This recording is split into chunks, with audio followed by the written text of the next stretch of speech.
बिस्मिल्लाहिर्रहमानिर्रहीम, अस्सलाम वालेकुम। जैसा कि आप देख रहे हैं पुराने खाने नया अंदाज फूड पॉइंट। उम्मीद करती हूँ कि आप सब खैरियत से होंगे। आज की हमारी रेसिपी खट्टी मीठी इमली की चटनी है, जो बनाना बहुत ही आसान है। इमली की चटनी को हम दही भल्ले, फ्रूट चाट और कई और ऐसी चीज़ों के साथ यूज़ कर सकते हैं। ये जायका में इंतहाई लजीज होती है। आप मेरी रेसिपी को लास्ट तक ज़रूर वॉच करें, इंशाल्लाह आपको ये बहुत ज़्यादा पसंद आने वाली है। तो चलते हैं अपनी रेसिपी की तरफ। आधा किलो यहाँ पे मैंने इमली ली थी, जिसको आधा घंटा पहले मैंने 3 कप नीम गर्म पानी में भिगो के रख दिया था। तो अब आधे घंटे के बाद ये नरम हो चुकी है। हाथों की मदद से इसकी गुठलियों को अलग कर लेंगे। इस तरह से हमने गुठलियों को अलग करना है। अगर आपको मेरी वीडियो अच्छी लगे तो मुझे इसका फीडबैक ज़रूर दें, और अगर अभी तक आपने मेरे चैनल को सब्सक्राइब नहीं किया तो मेरे चैनल को सब्सक्राइब करें और बेल आइकन को ज़रूर प्रेस करें। तो हमने सारी गुठलियाँ अलग कर ली हैं। अब यहाँ पर हम एक बाउल लेंगे और एक बड़ी सी छाननी लेंगे, जिसको स्ट्रेनर भी कहा जाता है।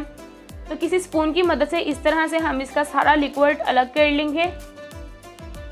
ये मैं आपको दिखाती हूँ। इस तरह से हमने सबसे पहले इसका लिक्विड अलग करना है। जो इसका पानी होगा इमली का, वो सारा एक साइड पे आ जाएगा और आखिर में इसकी गुठलियाँ बच जाएंगी।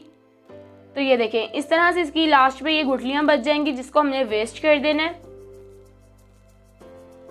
ज़ाया कर देंगे। अब हम इसे, अब जो हमने इमली का पानी निकाला है, इसको हम किसी बर्तन में डालेंगे ताकि हम इसको पका सकें। तो मैंने इस तरह का एक बर्तन लिया और सारा पानी मैं इसमें ऐड कर रही हूँ। अब हम इसको रखेंगे चूल्हे पे, दरमियानी आंच पे हमने इसको पकाना है। 2 कप हम इसमें चीनी के डालेंगे। ये 2 कप हमने इसमें चीनी डाल दी। 1 चम्मच हम इसमें डालेंगे नमक का।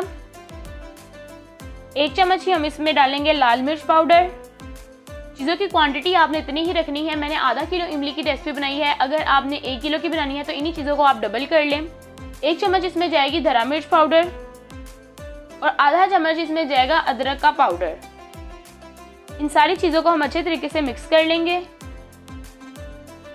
इन सारी चीज़ों को अच्छे तरीके से मिक्स करने के बाद हम इसको आधे घंटे के लिए मीडियम फ्लेम पे पकाएंगे। आंच हमने दरमियानी रखनी है, ना तो ज़्यादा तेज़ होनी चाहिए और ना ही ज़्यादा हल्की होनी चाहिए। तो अब हम इसको आधे घंटे के लिए ऐसे ही पकने के लिए छोड़ देंगे।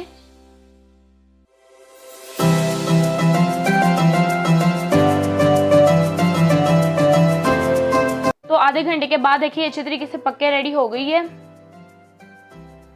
हमने ज़्यादा इसको पकाना नहीं है। इसकी इतनी थिकनेस हो जाए तो इसका मतलब हमारी इमली की चटनी बनके रेडी हो गई है। अब हम इसको डिश आउट कर लेते हैं। तो ये हमारी चटनी की फाइनल लुक है। बहुत ही मज़ेदार, बहुत ही खट्टी मीठी चटनी बनी है। अगर आपको मेरी वीडियो अच्छी लगी हो तो मेरे चैनल को लाइक, शेयर और सब्सक्राइब ज़रूर करें, और साथ लगे बेल आइकन के बटन को ज़रूर प्रेस करें ताकि मेरी हर न्यू आने वाली वीडियो आपके पास सबसे पहले पहुंच सके। तो मिलते हैं एक और इजी यूनिक रेसिपी के साथ। तब तक मुझे दें इजाज़त। अल्लाह हाफिज़।